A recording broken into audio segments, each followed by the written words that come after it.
The first session of the whole process of managing change. Now, I'm doing this for the Upper 6 Business Studies, and they're going to get a managing change questions on their exam paper. Remember, there's the business environment is one bit, the managing change bit is another bit, and then of course you've also got the manufacturing 2015. This is just for the AQA syllabus. I'm coming home at night now. It's Friday night, pitch dark outside, and I'm just quickly going to run through it. So this, I call this part one. Okay, a corporate plan. So this is all part of the managing change process. Basically, a corporate plan is just like a great big business plan. Oh, and secondly, the sound's not that great because my speakers has gone bust. Sorry, my microphone has gone bust. So therefore, I can't use it. So I'm using the microphone on the system. Right, so a corporate plan is a methodical plan containing the details of the organisation's central objectives and how it intends to achieve them. So it's just a big plan for the organisation. And in that you will have the corporate objectives, which are the major objectives: profits, return on capital employed, profitability, sales growth, new markets, market share targets, any really big objectives that the firm is trying to achieve. So on Unit 3, whenever you're reading those particular case studies, they always talk about a big corporate objective, perhaps increasing profitability.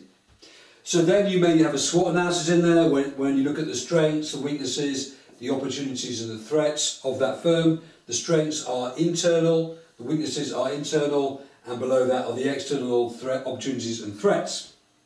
Right, and then you've got the strategies. Now you're going to know all of these by now. You've got all of the ANTOS matrix, market penetration, new market, new product, market diversification. Then you've got the Apple iWatch. Is that diversification or is that something new? I'll probably say that is a diversification strategy. Now we analyse that by saying, well, the diversification strategy is the weakest, is the riskiest strategy to have for an organisation.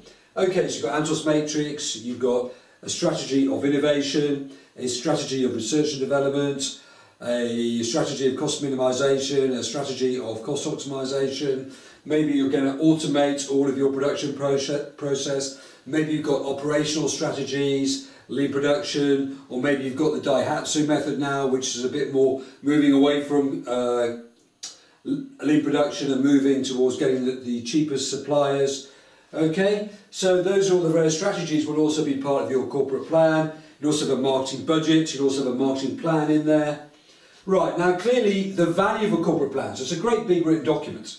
Now, the value of a corporate plan is you go along and you show it to your shareholders. This is a way of raising money, major lenders will be interested, and it's got all the managerial skills and experience within it, so you can tell your managers what you'll be doing, provides guidance for the whole organisation. So this on here is a corporate plan.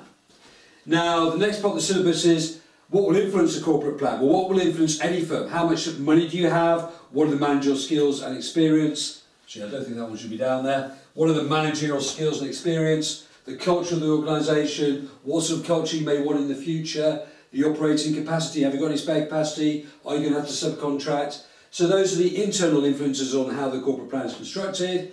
And the external influences, well, obviously the economy and technological change, which you should be a real expert on now because we've done the 10 mega trends, KPMG reports and everything else.